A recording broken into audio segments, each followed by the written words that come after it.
আসসালামু আলাইকুম। আপডেট বাংলা সংবাদে আপনাকে স্বাগত। শুরুতেই শিরোনাম, পরে বিস্তারিত। রণক্ষেত্রে ব্রাহ্মণবাড়িয়া, গুলিবিদ্ধ সহ আহত শতাধিক। এদিকে আন্দোলনকারীদের উদ্দেশ্যে কর্নেল ওলি, এক মুহূর্তের জন্য সরকারকে বিশ্বাস করবেন না। এছাড়া দেখা মাত্র গুলির নির্দেশ মানবাধিকারের সুস্পষ্ট লঙ্ঘন বলল ডক্টর কামাল। আরও থাকছে, সাংবিধানিকভাবে অন্তর্বর্তীকালীন জাতীয় সরকারের কাছে ক্ষমতা হস্তান্তরের পথ ক্ষীণ হয়ে যাচ্ছে। এবং সর্বশেষ জানিয়ে দেব, সরকারের পতন ছাড়া আন্দোলন শেষ হবে না বলল ফৈজুল করিম। শিরোনাম শুনছিলেন, এবার বিস্তারিত। তার আগে ভিডিওটিতে একটি লাইক, কমেন্ট, শেয়ার করে সবাইকে দেখার সুযোগ করে দিতে বিশেষ অনুরোধ রইল।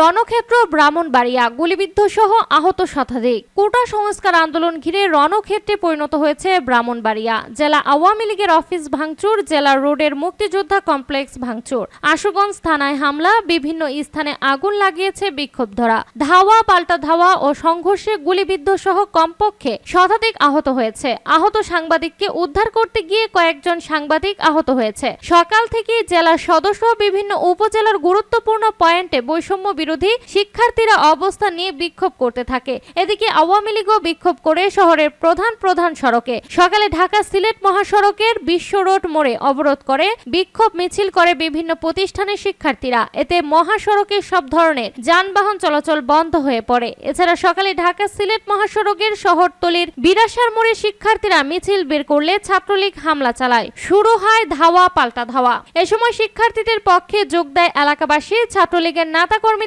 বেশ কয়েকটি আগ্নেয়াস্ত্র ব্যবহার করতে দেখা যায়। স্থানীয় দৈনিক ব্রাহ্মণবাড়িয়া পত্রিকার সাংবাদিক জয় হোসেন ভিডিও ধারণ করার সময় ক্ষিপ্ত হয়ে ছাত্রলীগের নেতাকর্মীরা তাকে এলোপাথারি মারধর করে। এক পর্যায়ে ধারালো অস্ত্র দিয়ে তার মাথায় আঘাত করে। তাকে উদ্ধার করতে গিয়ে কয়েকজন সাংবাদিক আহত হয়। বিক্ষোভকারীরা কমপক্ষে 24টি মোটর সাইকেলে অগ্নিসংযোগ করে।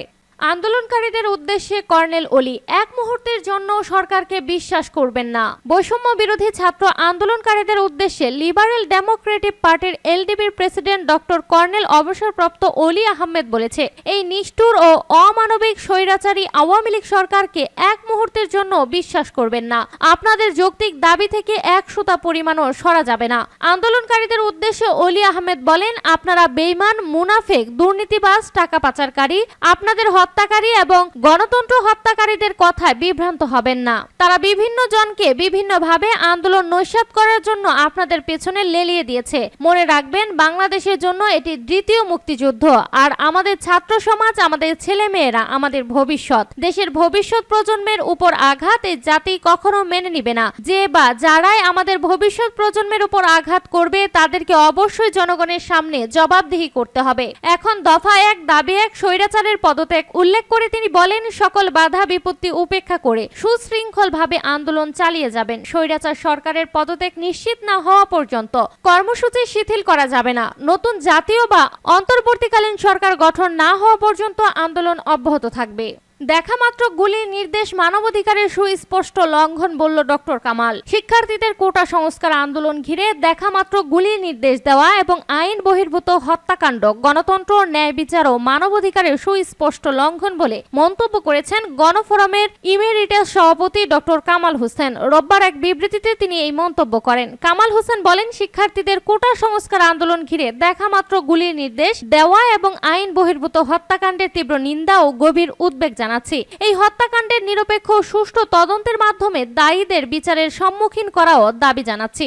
একই সাথে অরাজনৈতিক এই আন্দোলনকালে বিপুল সংখ্যক শিক্ষার্থী সহ অনেক শান্তিপ্রিয় নাগরিক নিহত, হাজার হাজার মানুষ আহত ও গণগ্রেপ্তার, গণনির্যাতনের ঘটনায় গভীর উদ্বেগ প্রকাশ করছি। হত্যা এবং নির্যাতনের প্রতিটি ঘটনা আন্তর্জাতিক বিশ্লেষকদের তত্ত্বাবধানে নিরপেক্ষ তদন্তপূর্বক জড়িতদের শাস্তির দাবি করছি।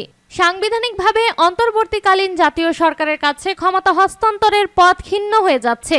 বাংলাদেশে যে গণ অভ্যুত্থানের সূচনা হয়েছে তার প্রথম দাবি হচ্ছে স্বৈরাচারী সরকারের পতন ঘটিয়ে আন্দোলনকারী জনগণের প্রতিনিধিত্বশীল অন্তর্বর্তীকালীন জাতীয় সরকার গঠন করা। বাংলাদেশে চলমান সহিংস পরিস্থিতির অবসান এবং সাংবিধানিকভাবে অন্তর্বর্তীকালীন জাতীয় সরকারের কাছে ক্ষমতা হস্তান্তরের পথ ক্রমেই ক্ষীণ হয়ে যাচ্ছে। পরিস্থিতি যেদিকে অগ্রসর হচ্ছে তাতে করে এই প্রশ্ন উঠছে যে ক্ষমতাসীন শেখ হাসিনা সাংবিধানিকভাবে এই অবস্থার অবসান করতে চান নাকি তিনি সংবিধানের বাইরে গিয়ে কোনো শক্তির হাতে ক্ষমতা তুলে দিতে আগ্রহী। পৃথিবীর অন্যান্য দেশে যেখানে গণ অভ্যুত্থানের মুখে ক্ষমতাসীনরা সাংবিধানিক পথে ক্ষমতা হস্তান্তর করেননি, সেখানে তা কেবল সংশ্লিষ্ট নেতাদের জন্যই দুর্ভোগ ডেকে আনেননি, দেশকেও ধ্বংসের পথেই ঠেলে দিয়েছে। কোথাও কোথাও দেশের সার্বভৌমত্ব লুণ্ঠিত হয়েছে।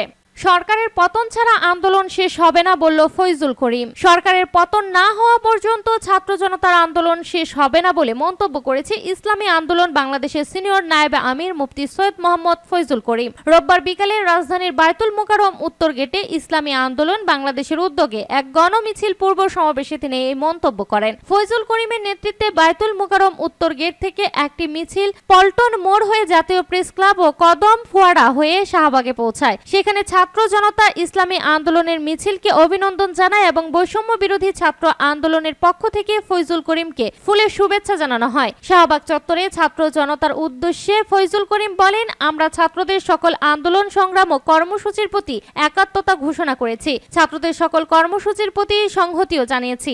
এটা এখন আর ছাত্রদের আন্দোলনের মধ্যে সীমাবদ্ধ নেই। এই আন্দোলন সকল শ্রেণী পেশা ও সাধারণ মানুষের আন্দোলনে পরিণত হয়েছে। এই আন্দোলন বিজয় সন্নিকটে, চূড়ান্ত বিজয় না হওয়া পর্যন্ত ছাত্র জনতার এই আন্দোলন শেষ হবে না। আমরা ছাত্র জনতার আন্দোলনের সংগ্রামে আছি এবং থাকব। তিনি বলেন, সারা দেশে উলামা, শ্রমিক জনতা, প্রশাসনের কর্মচারী কর্মকর্তা, ছাত্র শিক্ষক সহ সর্বস্তরের জনগণকে আন্দোলনে নেমে আসার আহ্বান জানাচ্ছি।